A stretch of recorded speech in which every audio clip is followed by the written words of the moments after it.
Everyone, अस्सलाम वालेकुम, नमस्ते, सत श्री अकाल एंड जय Shri Ram. Welcome back once again. मैं हूं Saima Peerzada and you watching Saima Peerzada reaction channel. So guys, आज की वीडियो पे हम रिएक्ट करेंगे, जैसा कि आप जानते हैं कि अफगान और तालिबान और ये अफगानिस्तान का इशू चल रहा है। सो उसमें एक बहुत ही बड़ी खबर निकल कर आ रही है और वो है all in one Afghan updates. India took a big step for the Afghani people. So आज इस वीडियो पे हम क्या करेंगे, देखते हैं कि इंडिया ने क्या इस पे एक्शन लिया है और क्या चल रहा है। सो बिना देरी के चलते इस वीडियो की तरफ। सो वीडियो स्टार्ट करने से पहले अगर आपने मेरा चैनल सब्सक्राइब नहीं किया तो सब्सक्राइब कर लीजिएगा। सो हियर वी गो।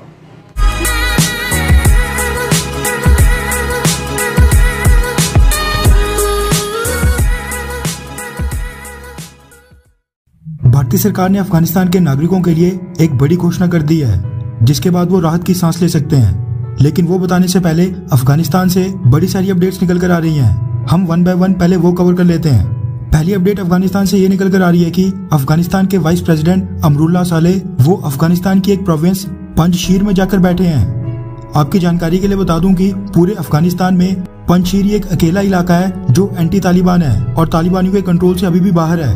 पंजशीर की बात करें तो ये चारों तरफ से बहुत ही बड़ी बड़ी पहाड़ियों से घिरा है और यहाँ के लोग तालिबानियों के कट्टर विरोधी हैं। साथ में तालिबान भी यहाँ पर एंटर होने से डरता है। हालांकि इनके लिए भी तालिबानियों को हराना थोड़ा मुश्किल होगा, क्योंकि ये अफगानिस्तान के बीच में है, जबकि चारों तरफ का एरिया तालिबानियों के कंट्रोल में है। दूसरी अपडेट अफगानिस्तान से ये निकल कर आ रही है कि चाइना ने अब ताइवान को भी धमकी दे दी है कि वो भी अफगानिस्तान का एग्जाम्पल देख ले और ये बात समझ ले कि मौके पर अमेरिका ताइवान की मदद करने के लिए बिल्कुल नहीं आएगा। वैसे आपको क्या लगता है कि चाइना अगर ताइवान पर हमला करता है तो क्या अमेरिका ताइवान को बचाने के लिए आएगा, हाँ या फिर नहीं? तीसरी अपडेट ये निकल कर आ रही है कि चारों तरफ से आलोचना होने पर अमेरिकन प्रेसिडेंट जो बाइडेन पिछले कल सामने आए और उन्होंने कहा कि अफगानिस्तान पर उन्होंने जो भी फैसला किया उसका उन्हें कोई भी रिग्रेट यानी पछतावा बिल्कुल नहीं है और वो अपने डिसीजन पर आज भी टिके हैं। जो बाइडेन ने अपनी स्पीच में बोला कि हमारा उद्देश्य कभी भी नेशन बिल्डिंग या अफगानिस्तान में डेमोक्रेसी यानी लोकतंत्र लाना नहीं था, बल्कि अमेरिका की धरती पर अटैक यानी हमले रोकना था। वैसे हंसी आती है उनकी स्टेटमेंट पर। दुनिया का सबसे पुराना लोकतांत्रिक देश होते हुए भी अमेरिका आज ऐसा बयान दे रहा है। चौथी अपडेट अफगानिस्तान से रिलेटेड ये निकल कर आ रही है कि अफगानिस्तान का मिलिट्री एयरक्राफ्ट मार गिराने के बाद चारों तरफ से आलोचना होने पर उज्बेकिस्तान ने सफाई पेश की है और ये बताया कि पिछले एक हफ्ते में उज्बेकिस्तान ने अफगानिस्तान के 22 मिलिट्री प्लेन और 24 हेलीकॉप्टर्स को लैंड करने की इजाजत दी है। पिछले एक हफ्ते में उज्बेकिस्तान में कुल 585 अफगानिस्तान सैनिक मिलिट्री एयरक्राफ्ट से शरण लेने आए हैं, जबकि 158 यानी 158 बाय फुट बॉर्डर क्रॉस करके शरण लेने आए हैं। साथ में जो अफगानिस्तान का प्लेन क्रैश हुआ था वो उज्बेकिस्तान का एक प्लेन उसको एस्कॉर्ट करके साथ ले जा रहा था। वो हादसा उस दौरान हुआ था, उस पर उज्बेकिस्तान ने हमला नहीं किया था। पांचवी अपडेट अफगानिस्तान की पाकिस्तान के साथ लगती बॉर्डर पोस्ट से एक वीडियो फुटेज सामने निकल कर आ रही है, जिसमें कुछ तालिबानी आतंकी पाकिस्तान आर्मी का मजाक उड़ाते दिख रहे हैं और लोकल लैंग्वेज में पाकिस्तानी सोल्जर्स को धमकी दे रहे हैं कि अगला नंबर तुम्हारा है, यानी अफगानिस्तान के बाद नेक्स्ट पाकिस्तान का नंबर है। छठी अपडेट ये निकल कर आ रही है कि भारतीय सरकार ने फैसला किया है कि अफगानिस्तान आर्मी के 80 कैडेट्स जो IMA यानी इंडियन मिलिट्री एकेडमी में ट्रेनिंग ले रहे थे, उनका फ्यूचर तालिबान रिजीम आने के बाद बेशक अनसर्टेन यानी संदेह युक्त हो गया है, लेकिन भारत उनकी ट्रेनिंग नहीं रोकेगा। इन सब की ट्रेनिंग पूरी की जाएगी और फिर उसके बाद उनके बारे में कोई फाइनल डिसीजन लिया जाएगा कि क्या उनको टाइम बीइंग के लिए इंडियन आर्मी में सर्व करने दिया जाएगा या फिर नहीं। सातवीं अपडेट ये निकल कर आ रही है कि जो US द्वारा अपने C-17 ग्लोमास्टर में 800 लोगों को इवैक्यूएट करने की खबर थी, वो 800 नहीं बल्कि उसमें 640 लोग सवार थे। आठवीं अपडेट बांग्लादेश से निकल कर आ रही है, जिसने अमेरिका की रिक्वेस्ट खारिज कर दी है। दरअसल अमेरिका ने बांग्लादेश से रिक्वेस्ट की थी कि वो कुछ हजार अफगानिस्तान लोगों को रेफ्यूजीज के तौर पर शरण दे दे, जिसके लिए बांग्लादेश ने बिल्कुल मना कर दिया है। देखने को वैसे ये मिल रहा है कि अफगानिस्तान के लोगों को शरण देने के लिए कोई भी मुस्लिम देश सामने निकल कर नहीं आ रहा है। टर्की से लेकर OIC, organisation of Islamic cooperation, Saudi Arab, ये सभी इस्लामिक देश बिल्कुल चुप बैठे हैं और अफगानिस्तान से रिफ्यूजीज को शरण देने पर इनकी चूक भी नहीं निकल रही है। जबकि भारत, अमेरिका, कनाडा जैसे कई नॉन मुस्लिम देशों ने ऑलरेडी अफगानिस्तान रिफ्यूजीज को शरण देना शुरू कर दिया है।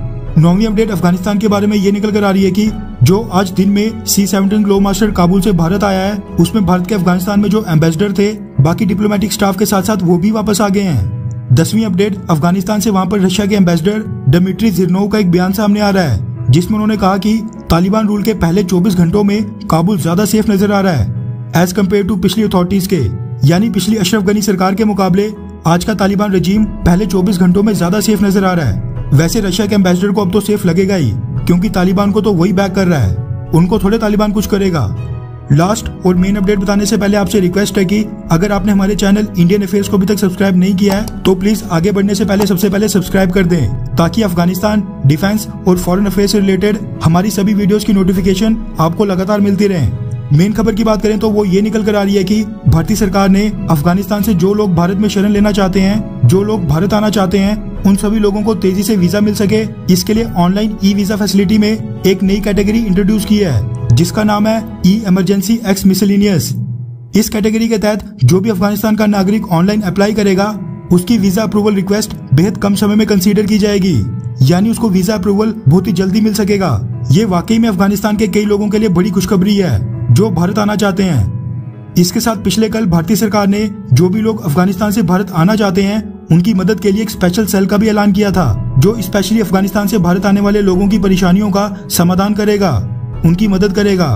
हालांकि भारतीय सरकार ने अभी तक ये ऐलान नहीं किया है कि वो टोटल कितने अफगानिस्तान रिफ्यूजीज को भारत में शरण देने जा रही है, लेकिन ई वीजा फैसिलिटी में बदलाव करना और स्पेशल सेल का गठन करना ये दिखाता है कि भारत अफगानिस्तान से जो लोग भारत आना चाहते हैं उनका स्वागत करेगा, जो कि अफगानिस्तान के कई सारे लोगों के लिए बड़ी रिलीफ की खबर।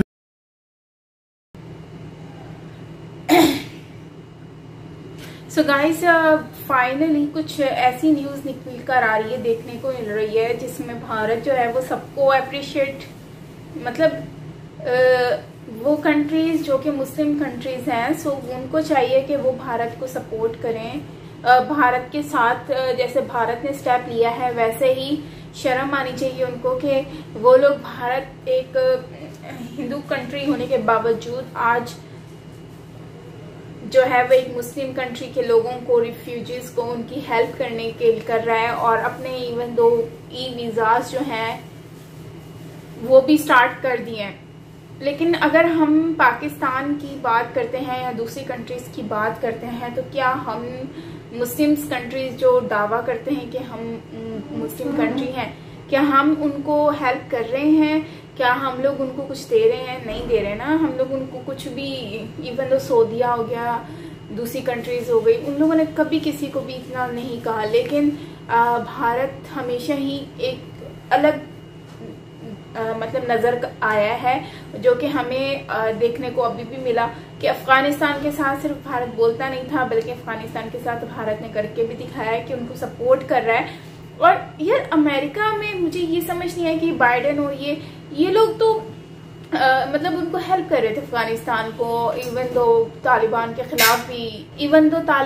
खिलाफ भी इन लोगों ने जो है वो काफ़ी इश्यूज को रेज भी किया और लड़ाई भी की, फाइट की। लेकिन अब क्या हो गया इन लोगों को? अब क्यों ये लोग इस तरह के इश्यूज जो हैं वो हाईलाइट कर रहे हैं और इस तरह से अब कह रहे हैं कि जो है वो पहले से अमन है तालिबान के आने से और ये वो, और जबकि खुद के जो त्यारा है उसको तो उड़ाकर ले गए।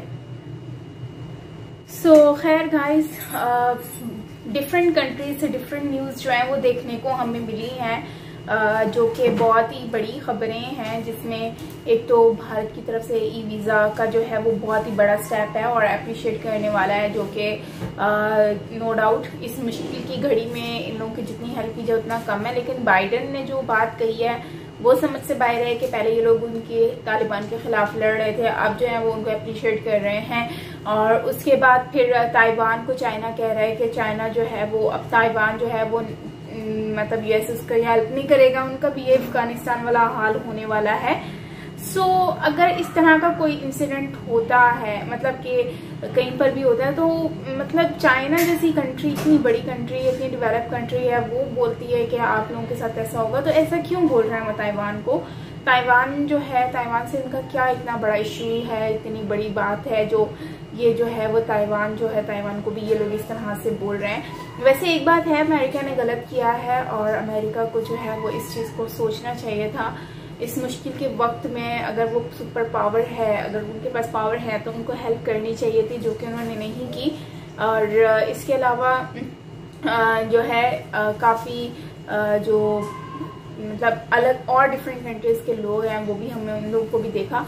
सो खैर जो भी हो, इसमें जो सबसे बड़ी खबर, और हाँ एक और चीज़ जो पाकिस्तानी आर्मी को जो है वो ये लोग मजाक बना रहे हैं और कह रहे हैं कि नेक्स्ट अगला नंबर तुम्हारा है। सो ये बात मतलब कि सब लोगों से ही मैं अक्सर सुनती भी आई हूँ। जैसे मुझे बहुत सारे लोगों ने कमेंट सेक्शन में भी कहा है, बहुत सारे लोगों ने जो है वो यूट्यूब पर, इंस्टाग्राम पर मुझे कह रहे हैं कि अब जो है वो सेम सिचुएशन पाक की होने वाली है। सो मतलब इन फ्यूचर अगर इस तरह का पाक में कुछ होता है तो ये तो फिर बहुत ही बड़ी बात होगी, और माइट भी ये चीज़ जो है वो उसकी वजह से बहुत सारी चीज़ें हमें फेस करने को भी मिलेंगी।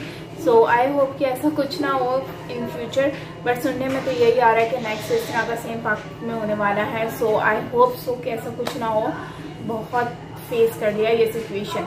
सो खैर गाइस, ये थी हमारी आज की वीडियो। आई होप कि सब कुछ अच्छा हो जाए, अफगानिस्तान के लिए दुआ करते हैं, और बाकी मिलता है नेक्स्ट वीडियो के साथ। टिल देन टेक केयर, अपना बहुत सारा ख्याल रखिएगा। और हाँ, मेरा न्यू व्लॉग आया, उसको ज़रूर वॉच कीजिएगा, लिंक मैं आपको कमेंट सेक्शन में पिन कर रही हूँ। सो मिलते हैं नेक्स्ट वीडियो के साथ, टेक केयर।